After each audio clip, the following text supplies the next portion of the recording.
Enver Diva bën deklaratën e fortë në GKK. Kam incizime që Nureddin Dumani është takuar me deputet. Ditën e sotme është mbajtur seanca e radhës për të pandehurit e dosjes Plumbi Art me dëshmitë të pandehurit të drejtësisë Nureddin Dumani, ku ka patur tensione dhe debate të forta.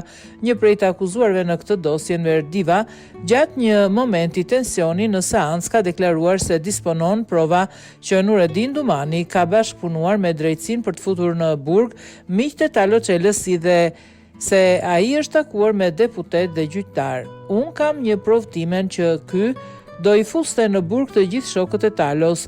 Unë e kam të incizuar me fakte dhe prova që gjyqtar dhe deputet kanë ardhur për të atakuar Nureddin Dumanin. Janë 120 minuta incizim, ka deklaruar Enver Diva. Në një seancë më pashme, Enver Diva ka akuzuar Nureddin Dumanin se është paguar nga 2 biznesmen dhe 2 deputet për të vrarë Taloçelën.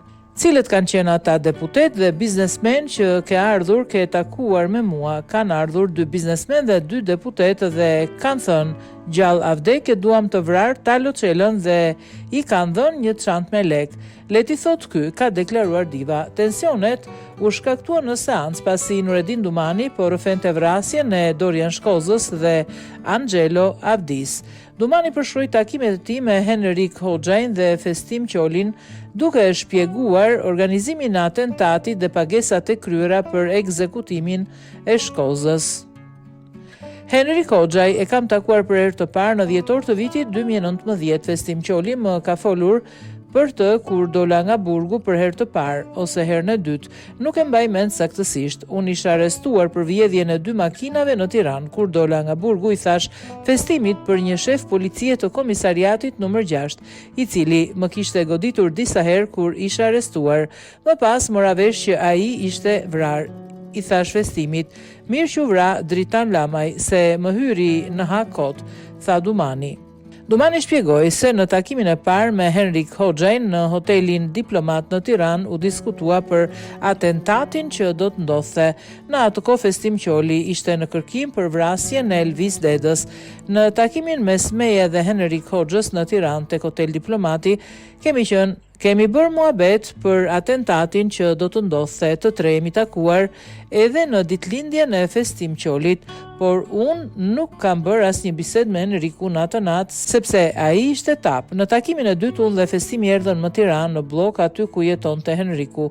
Shkuam tek hotel Diplomat dhe qëndruam aty rreth një orë e 30-40 minuta. Pas kësaj shkuam tek një dyqan pas Tajvanit ku shiteshin telefonat të inkriptuar. I dhash 5.000 euro Henrikut për një telefon të tillë. Unë kisha një telefon të inkriptuar me kodin COVID-19. Më pas më tha: do të vish, do t'i jap 95.000 euro për vrasjen e Dorian Shkozës në Durrës. Personi tjetër që do të përfshihej ishte Elio Bitri. E kisha vënë në dieni Henrikun për këtë. Elio si premtova 35.000 euro për pjesëmarrje në vrasje, tha ai. Sipas Dumanit, në atentatin ndaj Shkozës ishin të përfshirë edhe Klevi Salla dhe Aslan Plaku, ku Alla kishte rolin e informatorit. Klevi Salla ditën e ngjarjes ka ardhur disa herë tek shtëpia ime, ishte koha e pandemisë dhe ai vinte shkonte shpesh. E kishim planifikuar atentatin edhe një ditë më parë, por nuk u realizua sepse na u prish makina. Disa ditë para vrasjes fola me Klevi Sallën dhe i tregova planin. Dorian Shkozën e kam patur shok. Nuk kemi pasur kur ndonjë konflikt fizik, as unë as vllai im dashnori.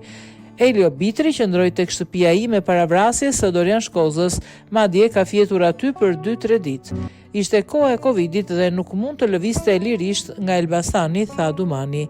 Dumani deklaroi gjithashtu se e njihte Elio Bitrin që nga viti 2013-2014 dhe e kishin kryer një grabitje së bashku në vitin 2017 në një fshat të Beratit.